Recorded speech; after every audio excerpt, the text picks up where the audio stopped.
Good evening students வந்து பார்த்தீங்கன்னா எல்லாருக்கும் ஒரு குட் ஈவினிங் ஓகேங்களா. ஸோ வந்து பார்த்தீங்கன்னா அண்ணா யூனிவர்சிட்டியில் 2025 எக்ஸாம்ஸ் கம்ப்ளீட் பண்ணிவிட்டு இப்போது ஈவென்ட் செமஸ்டர் வந்து படிக்க ஆரம்பிச்சிட்ருப்பீங்க. Sorry, odd semester next academic year வந்து ஸ்டூடெண்ட்ஸ் படிக்க ஆரம்பிச்சிட்ருப்பீங்க. அதுவும் குறிப்பாக second year third year final இயரும் நீங்கள் போயிட்டுருப்பீங்க ஓகேங்களா. ஃபார் எக்ஸாம்பிள் செகண்ட் செமஸ்டர் எழுதினவங்க தேர்ட் செமஸ்டர் செகண்ட் இயர் போயிருப்பீங்க.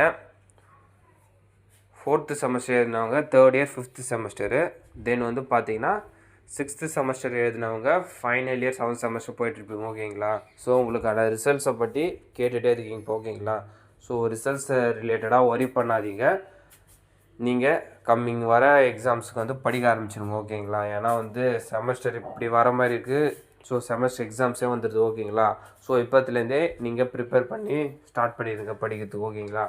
அது மட்டும் இல்லாமல் வந்து பார்த்தா வேல்யூவேஷன் கம்ப்ளீட் ஆச்சுன்னு சொன்னீங்களே, வேல்யூவேஷன் எப்படி இருந்துச்சு, ஸ்ட்ரிக்டாக பண்ணாங்களா, அதாவது பாஸ் பர்சன்டேஜ் நிறைய வருமானலாம் இதை பற்றி நிறைய ரெகுலர் ஸ்டூடெண்ட்ஸ் கேட்டிருக்கீங்க.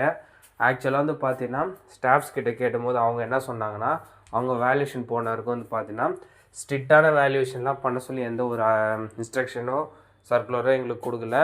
ஆஸ் யூஷுவல் நார்மலாக எப்படி வேல்யூவேஷன் பண்ணுமோ அப்படி தான் இருந்துச்சுன்னு சொன்னாங்க. அதுக்குன்னு ரொம்ப லிபரலாக பண்ணாங்க, ஈஸியாக பாஸ் போட்டுருவாங்களா இல்லை, நார்மலான பேப்பர் வேல்யூஷன் தான் பண்ணாங்கன்னு சொன்னாங்க.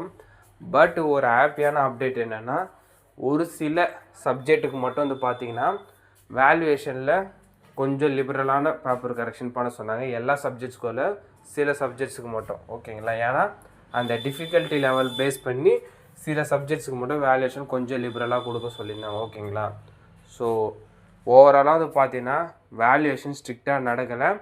நீங்கள் எழுதின அளவுக்கு மேக்ஸிமம் ஓரளவுக்கு மார்க்ஸ் உங்களுக்கு வந்துடும் ஓகேங்களா. ஸோ ரிசல்ட்ஸ் பாஸ் ஆகுமா மாட்டோமான்ற கன்ஃபியூஷன்ஸில் இருக்காமல் கம்மிங் எக்ஸாம்ஸ்க்கு நீங்கள் படிக்க ஆரம்பிச்சிருங்க. ரிசல்ட்டு மேக்ஸிமம் ஆகஸ்ட்டுக்குள்ளே உங்களுக்கு பப்ளிஷ் ஆகிடும் ஓகேங்களா. நான் ஏன் சொல்கிறேன்னா, இன்கேஸ் கொஞ்சம் ஏன்னா அண்ணா யூனிவர்சிட்டி சைடில் பொறுத்த வரைக்கும் வந்து பார்த்திங்கன்னா ரிசல்ட்ஸ் நம்ம எக்ஸ்பெக்ட் பண்ணுறதுக்கு கொஞ்சம் முன்ன பின்ன தான் வந்து பார்த்திங்கன்னா ரிசல்ட்டு பப்ளிஷ் ஆகும். ஸோ அதனால் நம்ம எக்ஸாக்டான ஒரு டேட்டை நம்மளால் சொல்ல முடியும். ஏன்னா நம்ம சொல்கிறதுக்கு 1 or 2 days முன்ன பின்ன வரலாம் ஓகேங்களா. ஆகஸ்ட்டு மிட் போல் வந்து பார்த்தீங்கன்னா ரிசல்ட் வரத்துக்கு சான்சஸ் இருக்குது. இன்கேஸ் கொஞ்சம் போஸ்ட் பண்ணாச்சுன்னா ஆகஸ்ட்டு 3rd வீக்கில் உங்களுக்கு ரிசல்ட் வந்துடும் ஓகேங்களா. ஸோ யாரும் வரி பண்ணிக்காதீங்க. ஸோ இதுதான் மேக்ஸிமம் அப்டேட்டு. வேறு ஏதாச்சும் ரிசல்ட்ஸ் ரிலேட்டடான அப்டேட் தெரிஞ்சால் உங்களுக்கு அப்டேட் பண்ணுறோம் ஓகேங்களா. ஸோ இந்த அப்டேட்டை உங்கள் ஃப்ரெண்ட்ஸ் அண்ட் ஸ்டூடெண்ட்ஸ்க்கு ஷேர் பண்ணிடுங்கப்பா.